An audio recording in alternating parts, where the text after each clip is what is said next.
Hey everybody, we're live. Another Forever Mighty show. I'm not going to say post-game like I did. It's a season recap show for the Ducks. We heard everyone talking about it in the chat of our last show for the unfortunate events that happened in Game 4.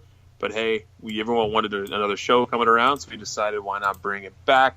It's good to be back on call with you, Eddie. Yeah, it's great. And, like you said, we're responding to the demand you guys had on the last show. It was well received, it was well heard, and we wanted to get back to you guys with some content for being just great listeners, really, throughout the entire season. I mean, I don't think we expected the success that we had on the post-game show, at least this quickly, and it's been a great response, and it's great to be back. And we wish it was in better circumstances, and it was a second round, and we'd be continuing the post-game show, but it's still nice to talk Ducks hockey, and there's a lot to talk about. Oh, yeah, there was a lot happening in the Ducks organization. Obviously, recently, player interviews after the exit interviews, GM Bob Murray's comments, some coaching things that happened. So plenty of things on the agenda to talk about. Just kind of putting this out there. Our biggest show of the year, Eddie, was Game 3, the 8-1 loss. Yeah, for listens, lives, chats. Amazing people tuned in to hear us talk about the bloodbath that was our Ducks against the Sharks that game. But obviously, like Eddie said, there is no post-game. This is all post-season, I guess, recap. So we're going to be getting into it here in a minute. Let's get the intro going, Eddie, and get started. Trying to get by Benning. Darnell Nurse left it in the corner, gets up center. Perry scores! Corey Perry! Ilya able to shake away from Solani. It's given away to Solani around in front. Score! Teemu Solani with the steal. And the fans want one. Score! Off the floor! On the board! Paul Kariya!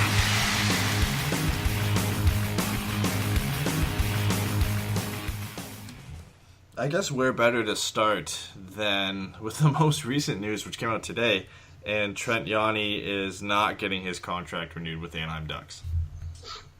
It's strange that they didn't let go of somebody else. That's the one that everyone's kind of been clamoring for.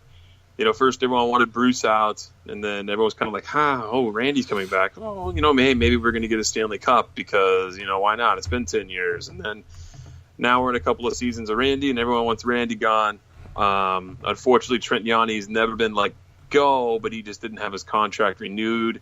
So now the Ducks sit without an assistant coach. Interesting. Where do you think this is going to be, like, moving Anaheim going forward? Do you think this is going to be a call-up from the AHL? You think Dallas Eakins is going to get a call for the job, or is it going to be somebody, I guess, less famous, I guess you could say, in the coaching circles, more of a no-name guy that's going to come in and help out?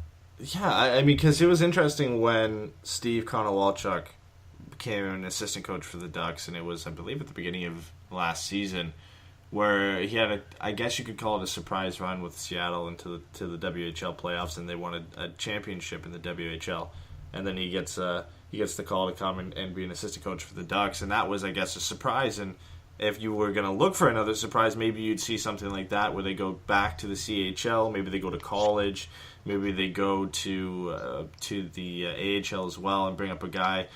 It'll be interesting to see what they do, because if they bring a guy in who you think is very close to being an NHL coach, it's going to put a lot of pressure on Randy Carlyle if he doesn't already have that on him. But Dallas Eakins would probably be the guy that would put the most pressure on him, you'd have to think. It's basically like, here's a guy right now who's probably the closest right behind him to come in and take his job, and we're going to put him right on the same bench with you and kind of put that fire right under your seat. So it'll be interesting to see where they go, because from the comments that Murray had, he still says he's confident in what Randy Carlyle can do, and he's hoping to field him a healthy team at the start of the season. So, I mean, if the pressure wasn't on, he kind of got a mulligan this year. It's definitely going to be on at the start of next year, really, no matter who they hire. It's going to be interesting. Yeah. I'm not sure where they're going to go with it. But if you look at what he was in charge, he was obviously in charge of the defense. I mean, you can say what you want about how the defense, I guess, didn't show up in the playoffs, but I mean that was mostly that third pair that got eaten alive. When you look at the penalty kill, regular season, it ranked really well. Ducks had shorthanded goals. They played well. I mean, that's also got a lot to do with our goaltending. I mean, you can't really say anything negatively about Ryan Miller or John Gibson in the regular season. So, obviously that did help out the penalty kill. But, I mean, Trent Yawney, I don't know, kind of leaves a hole. He's been a face that's been there. I think a couple of times he's been with Anaheim. He's left and come back. Mm-hmm. So the rumor that I heard, and I swear I said it on the show, if anyone listening has listened to us and has like a way better memory than I do, which I'm sure a lot of people do, I'd mentioned there was a feud going on in the locker room between Trent Yawney and Randy Carlyle. And obviously when that happens, it's the head coach who's going to get to say who his assistants are. So Trent Yawney is gone. Carlisle here to stay. But getting back to Trent Yawney, I mean, shoot, you go to the playoffs, I guess you look at the defensive structure there. I don't know what you could say about what he did wrong, more or less. He's just playing the guys that he's being told to play. Yeah. What worked in the regular season, I guess, doesn't always translate into the postseason. But I feel like this is more of a head coaching issue than it is going to be a Trent Yawney issue. So I'm kind of worried about the Ducks going forward, Eddie. I feel like they should really be taking a hard look and not give him a mulligan. I know he said that he's going to get one because of all the injuries, but Randy Carlyle should feel the heat because I think he dodged a bullet here. Oh, for sure. I mean, getting rid of Trent Yawney doesn't solve the Ducks' issues magically, and they come back next year as a completely changed team. I mean, this is Randy Carlisle's team, and a lot of the issues are really at his fault, even though he is being given that extra year this year that we didn't expect him to be back for because of obviously the Ducks' postseason trials. But yeah, I mean, there's a lot of things here that, I mean, you can't really blame Trent Yawney for. You look at especially going into the playoffs, what he had available for him. I mean, with Cam Fowler out of the lineup, there's not much else you could do. The PK, again, I think it was inflated, and we talked about this even in our series preview and even at the end of the series as well, how it was really helped out by goaltending. And Murray put it in a quote that covered it perfectly, where he said goaltending covers up a lot of crap. And it did, especially on the penalty kill. I mean, the Ducks penalty kill, I think it was ranked 5th in the regular season. But I feel like with an average goaltender, that's probably a bottom half penalty kill because of how well John Gibson and at times Ryan Miller had to be to really stop teams from scoring on their power play. So it's interesting. And I feel like you are right in the sense that this is more of a Randy Carlyle issue. And I don't think anybody out there believes getting rid of Trent Yawney is all of a sudden going to change this team. It might help move them a bit in a different direction. And I think that's why, again, he wasn't fired. He just didn't have his contract extended. So they're looking to move a bit in a new direction and starting with getting rid of him. And I think this is the same situation we could see with Randy Carlyle next year, where his contract is up at the end of the season with a team option if they wanted to extend him to 2019-2020. So they have the option to just let him go at the end of next season if things don't go their way. Yeah, well, I mean, this kind of all circles back around to Bob Murray and what he can provide his coaching staff. I know we'll get to his stuff in a bit, talking about playing faster and all. It's kind of tough with the roster at hand, possibly all around. They need to make some adjustments and tweaks. But do you want to hop into a position-by-position season review, or where do you want to go? Yeah, I think so. I feel like getting started with the season review is probably a good way to break into the off-season and what the Ducks need. I mean, we have a lot of content from the exit interviews, just from them, plus the draft, free agency, a lot of stuff going on. But I feel like it all stems, obviously, from where the Ducks did this season. So, I don't know. I think a good starting point is probably defense. I feel like that's probably the main issue when you looked at the Ducks going into the playoffs with Fowler out. So I guess we can start there. Yeah, it translates well from just talking about Trent Yawney. Fowler obviously talked about, he said he had a grade 3 separation of his shoulder. You can call me a doctor now because I predicted it was a shoulder separation. So I know what my next job's going to be. Fowler was just, I don't know. You can't make up for that loss in the playoffs.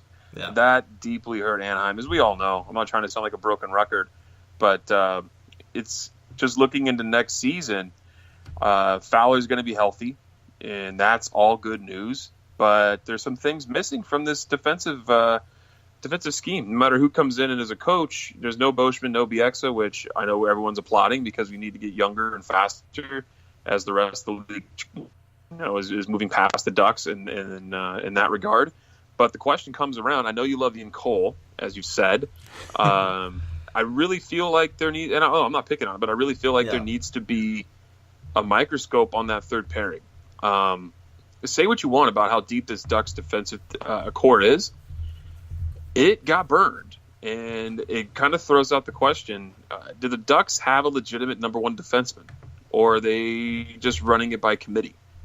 And do they really even need one? That's my biggest question looking at this, because there's a lot of really good young players, but you don't have a Seth Jones, right? You don't have a PK Subban. You don't have that type of player. You don't have a Drew Doughty. You don't have an Erik Karlsson. I mean, those guys are fantastic and a needle in a haystack in a draft. But do you think this is something the Ducks are sorely missing? I don't necessarily think you need one. Like, let's just, for example, look at the teams that have moved on to the second round of the playoffs and who has a franchise defenseman and who doesn't. So if you look at the Predators, obviously PK Subban up for a Norris. He's already won one. I mean, you would consider him obviously a franchise defenseman. He's a number one guy. Roman Josi, I think, is probably on that border. I would assume he's probably more of a number two guy. And then they kind of win it by committee outside of PK Subban. The Golden Knights, they don't have a number one guy. It's more of, and I feel like this is kind of an outlier where you don't expect them to really be in this position. But, they have a lot of good guys who have stepped up this year, and they've won it by committee, like you said. The Jets, I don't think you can consider anybody on the Jets a number one guy. Dustin Byfuglien is probably the closest guy, but I don't think he's a number one. I feel like they really rely on the strength of just having six guys who can routinely get it done. The Sharks, again, is Brent Burns. Hedman for the Lightning. The Capitals, John Carlson, again, is another guy you can argue. I feel like he should have borderline. I feel like he should have been up for a Norris this year. Kind of got the snub a bit. Penguins, again, I mean, you can still consider Chris Letang a number one guy with the injuries he's had. I feel like he's kind of tailed off a bit, and it's more, again, of guys like having Schultz in there, having Dumoulin in there, who's a serviceable top four guy, and just kind of having those depth guys in there. And then the last two teams in here, in the Leafs and the Bruins, and you don't really have a number one guy on there either. So I think it depends on the team, and I honestly don't think the Ducks really need that number one guy, because I feel like when you have a top four of Lindholm, Manson, Fowler, and Montour, I feel like that's good enough. I mean, those are all guys who are top four guys. Lindholm, I think, is a top two guy. And Fowler, I think he's borderline. I feel like he's like a 1-2-3 guy. I feel like he's a guy that can fit anywhere in that top four and do well. But the question then does come down to that bottom pairing, because all these teams who have gone deep in the playoffs so far, they all have a third pairing that is at least somewhat capable of playing some consistent hockey in the NHL. And the Ducks don't have that. I mean, you had BX and Boschman who are now gone. You're playing Pettersson and Welinski down there. Again, you don't really know if that's going to be much better next year. And then you're really hoping that Larson is going to be the guy you expected. But that's a lot to bank on going into next season, really. You're going to be playing kids on that pairing, and you're going to have to play them a lot more. Based even just off Murray's comments about the forwards, how he wants to play them more often than they were playing on the fourth line, you would assume that extends down to the bottom pairing as well. So something needs to change, because I don't think you can go into the start of next season with the kids on that third pairing. You have to get at least one guy in there that you can consistently play and rely on. Yeah, no, I'd agree. I mean, you got to have some seasoned guy in the back end to help out the kids, which I think has always been a little overplayed about the leadership aspect. What kind of quality that's going to give a player. Yeah. But it does help. And you need to have somebody out there that's, the Bob Murray special, the Randy Carlyle special. And, I know what you're going to give me every single night. Now go out there and do what you do. Yeah. But somebody, a little more fleet of foot than the guys that have been in that spot. Speaking to Boschman, who's now retired, and Bieksa, who from all accounts he has said everything but not coming back to Anaheim, just based on his comments. So yeah, they got some work. I would feel like they need to get. I mean, it's nice to have, but I feel like they need to have somebody to perhaps kind of take reign on that defense and be that number one guy. Like, he's the minute eater. Right now, it's Fowler and Montour that share the monster load of the minutes. I mean, I guess you don't absolutely need it if you can plug the holes on the ship everywhere else. But I mean, most